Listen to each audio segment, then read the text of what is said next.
Well, hey there, folks. Alex here from the East to West Hunts podcast. I'm your host. I really wanted to do a quick episode here about a quick recap or rundown, let's say, of where we stand with tag applications and really building on from where I was earlier in the year, where I did a episode about what I was applying for.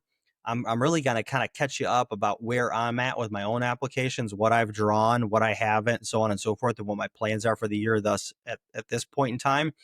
And I think that would give you a good idea of really how you could look at your applications and or essentially what you're doing as well, right? We might be having some similar stories. We might have completely different stories, but I think that's a pretty cool aspect to tie in. And what else is there to come as far as the plans going for the year here, and some other quick recaps I got. So stay tuned as we kind of go along here month by month and play out some different states and applications. But first and foremost, I did take a week off. I was out. I had some cool soccer tournaments, and I had some turkey hunts with some clients, which was awesome. I actually took my daughter out on her second turkey hunt, and she killed the largest bird out of the bunch. And I was super, super proud of her. Can't say that enough. And then I had a quick one. I really wanted to wrap up the hunt pretty quick so we could get back for some other priorities. So I shot I'd call him a super Jake, a pretty big Jake there. He had about a 4.5 inch beard. So not too bad, and some good eating. And then I had a couple clients come out, and we tagged out on the following Saturday morning. Essentially, we were done with two turkeys by like 1:30 in the afternoon, which is awesome. So proud of those guys, and really really good time. I love turkey hunting. It's so much fun, so much action, and it can be a quick weekend hunt, and you can really make the best of it. So love it. With that said, as far as my own application strategy, I did talk about this, but let's kind of recap some of the states and how they play out. So, first and foremost, there's two big state deadlines that come up really in January, and that is Arizona and the Wyoming non resident elk. So, bear with me. I'm going to summarize stuff when it comes down to dates, but you pretty much have January timeline for Wyoming and Arizona. Now, Arizona does pronghorn and elk only at the beginning. So they split up different species. But anyways, Wyoming's a preference point state. Now it does have a little bit of some opportunity on the randomized part, but for the most part, let's stick to it being a preference point situation. And the general tag, which is a phenomenal tag, is taking more and more points. It's pretty much been taking 1 point extra every year at this point for the past 5-6 years or so. I've got some clients that have really been chasing, which is now the western side of the applications of the regions, but essentially been chasing it every year for the past 5 years and are just 1 point short every time, including what I saw this year, with 5 points. I'm seeing folks not draw that general in the western region. And essentially, Wyoming separates it into three different regions on the general. And then you also can apply for the limited entry, which is, it could be potentially a lot more points depending on where you're applying and what those draw odds look like. So, needless to say, for myself, I did not put in for the Wyoming General. I didn't apply for elk, period. My plan is to stack some points. I do have a particular hunt that I'm looking for as a limited entry draw. So I'm kind of chasing that myself, but I don't want to burn that on a general tag. And the other thing to kind of point out is Wyoming has what they call the special or the regular draw. And essentially what it is if you go under the regular, there's a higher percentage. So let's call it 60-40. There's 60% of regular and 40% in the special. But if you apply in the regular, you're going to pay the base price, the regular price for this tag if you draw it, but there's more people in it versus the special costs more, but in theory, there's less people that apply for it because it costs so much more. So your odds are higher. So you essentially kind of play out this situation of like how much time versus money do you want to play out, and is it worth it for you to not apply for a longer period of time? Now, I'd say on average, let's say you could shorten that 1 to 2 points a time. And, if it's a couple years and you want to get out there, it might be worth it to you. And for some other folks, it might not because there's other opportunities. For me, not something that I need to do. I'm not dying by any means to get out there. I know I still need some more points. So I just kind of threw it out there. And point season will be later on in the year. So I'll pick up those points for elk, deer, and pronghorn. And then Arizona did apply for pronghorn. I did apply for elk. Unfortunately, did not have any success there. So I will get some more points. But highly suggest that folks get points in both of those states, especially if you're looking for some really good opportunities. And you really can have opportunities of drawing stuff at any point in time in both states. But Arizona really gives you the trophy quality, and the randomized portion is pretty significant with their bonus point system. So I highly suggest, if you really want to get into the trophy game and have a really good hunt, Arizona's pretty much a must-have to apply for.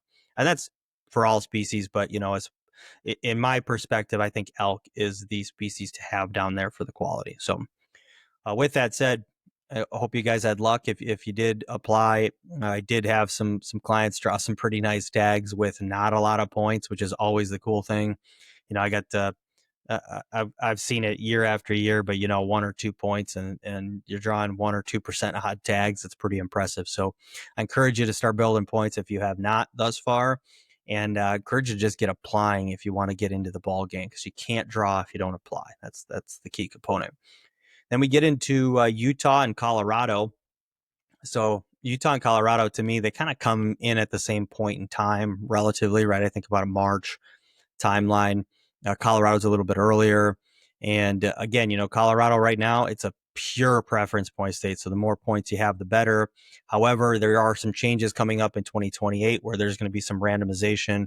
It's going to be kind of a hybrid perspective in that draw. So for the folks that don't have a lot of points in Colorado, you are going to be in a better situation when this 2028 change happens. For the folks like myself that have, 14, 15 points for certain things, we're kind of screwed, because we're kind of losing half of our perspective to a randomization of the draw, which basically would mean that like half the tags that used to be up for the preference point aspect are no longer there.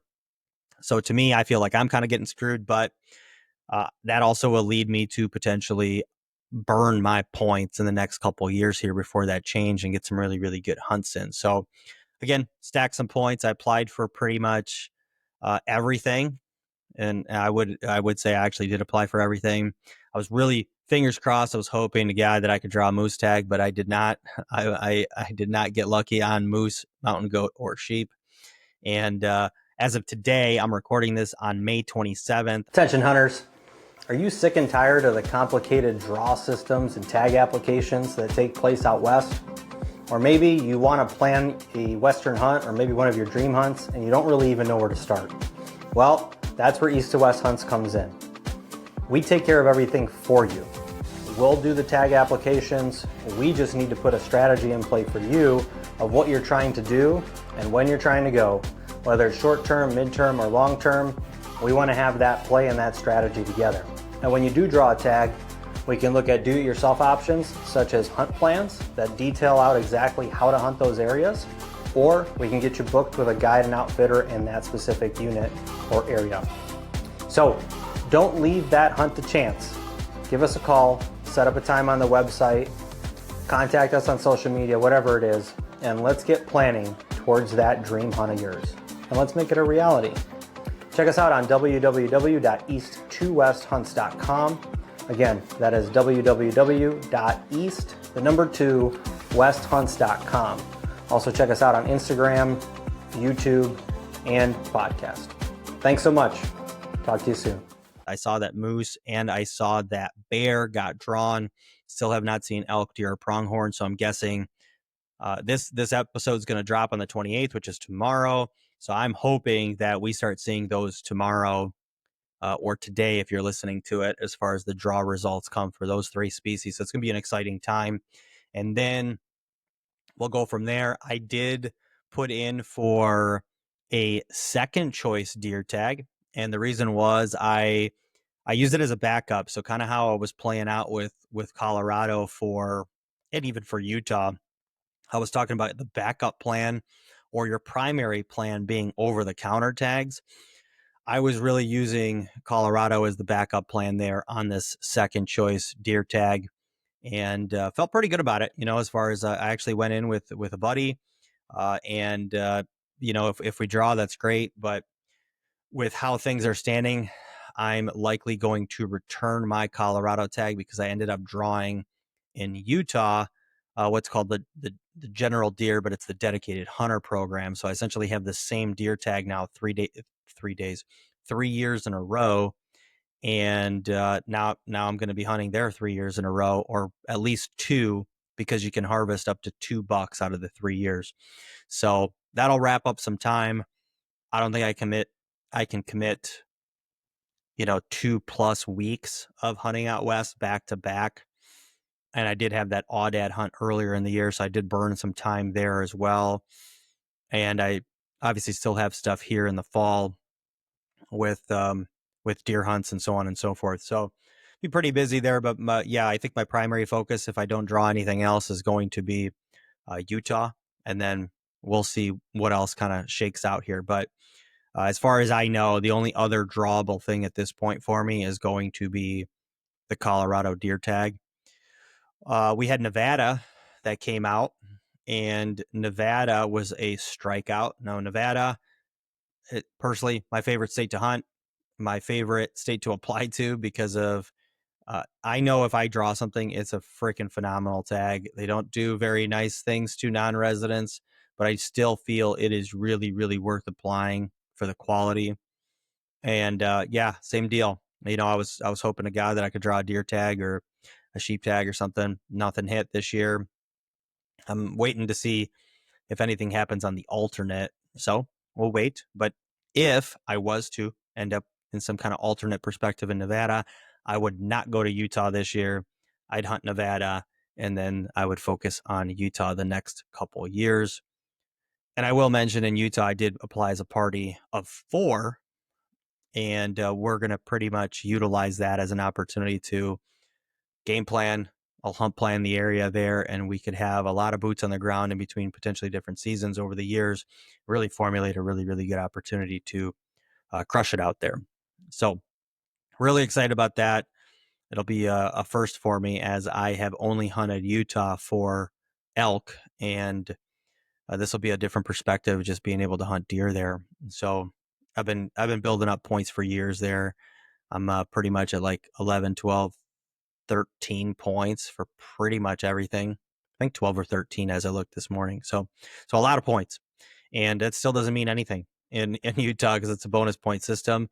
And I was looking at some of the draw statistics. I mean, I saw some folks draw with 1 point. I saw some folks draw with 28 points. So really doesn't mean jack unless you're, the top point holder potentially. And, there's not a lot of those.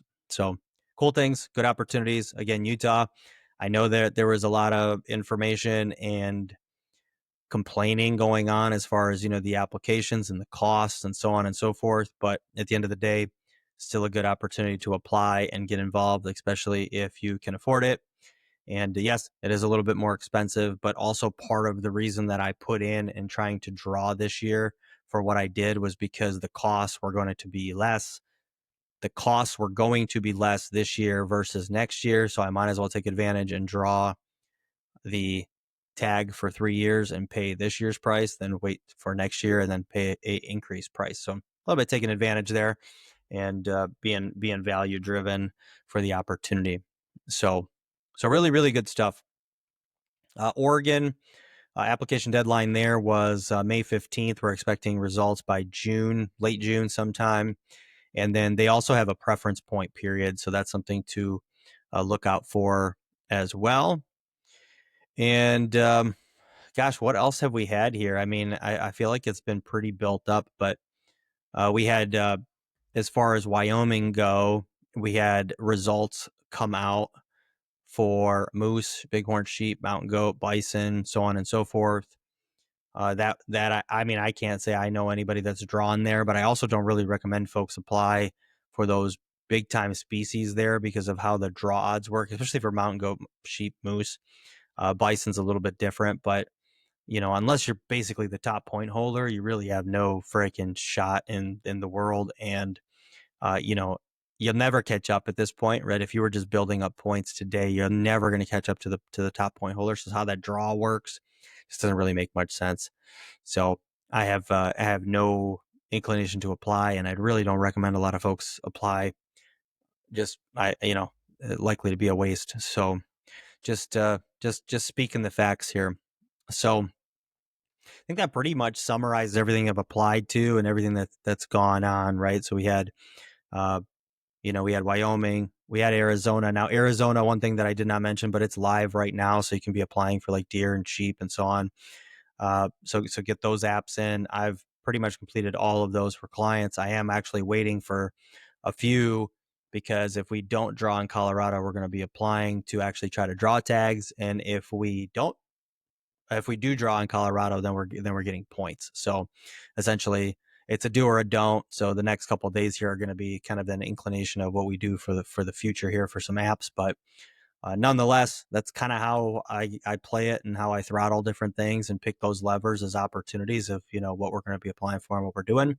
So hopefully you're using kind of a similar strategy, or if we were working together, that's kind of the strategy that I play. I call them the ice cream machines. We got different flavors for different species, and any given year, we're going to try to draw a different flavor that's going to make sense because that's the right play for the opportunity that's at hand.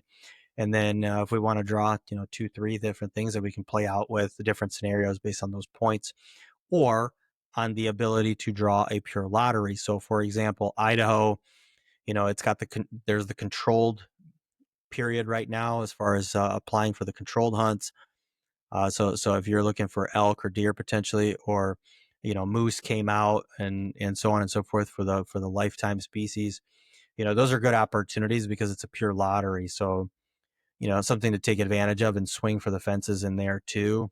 I have thought about potentially, doing that, but this was not the year for me to really kind of play that out. And if I did, I would have been applying for moose, and I did forgo that. So, anyways, really really good stuff. There's a lot of opportunity there. We also have Kansas that results were coming out. They did come out, so that's always a good one. And then Iowa right now is another good one if you're looking for some monster bucks. Application period there is till the beginning of June, and we can just get points too. But that is another one you really got to build up points there. That's just the name of the game. And Kansas does give you a little bit more opportunity as far as what you can draw with less points. So I would use those two as good opportunities for the whitetails. And yeah, that pretty much summarizes everything right now as far as the best opportunities that I think are out there, and also how I've played my strategy. So I built points in Kansas, I built points in Iowa, I built points in Colorado, I built points in Arizona. I did apply, as I mentioned, for deer in Colorado. I applied for everything in Utah. I drew one thing, everything else I got points for it. And then I applied for everything in Nevada, got points for everything there. And then essentially I'll just put in for the rest of the species in Arizona for points. And New Mexico doesn't have any, Idaho doesn't have any, so we can apply at any given period of time. Don't apply to Oregon, Washington, or California. And yeah, that's pretty much it. So you can kind of see that right now things are kind of dwindling down, and then we're going to get into the point only periods. I forgot to mention Montana. I did not apply to Montana. I actually burned my preference point for the year because I actually intended on hunting Montana, but that was a no-go. So therefore, I will get points later on in the year. But aside for that, a lot of folks had luck drawing the general, which shout out to you all folks that did. I think that's a great tag, good opportunity to, if you get the general combo, you get to hunt deer and elk. A really really good one, and that came out in April, so good opportunity there.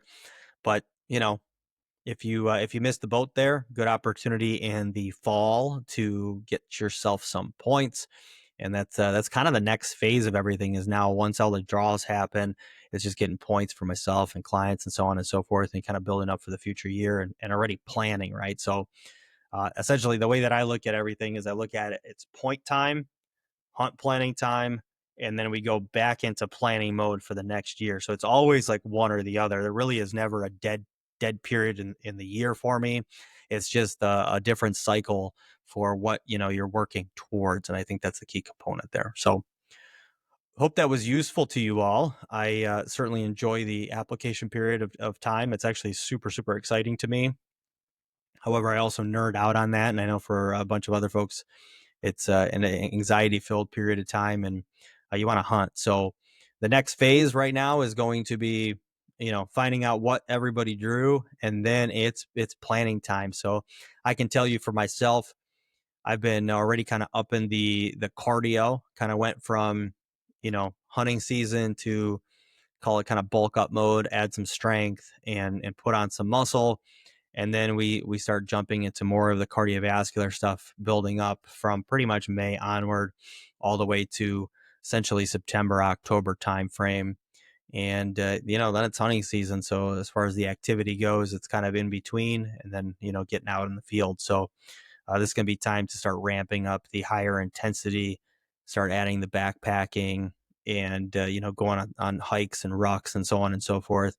And then you really can't beat the Stairmaster, and don't skip leg day. Okay. Don't skip leg day. That is a big one. Core and leg day, really, really important as you start getting onto here.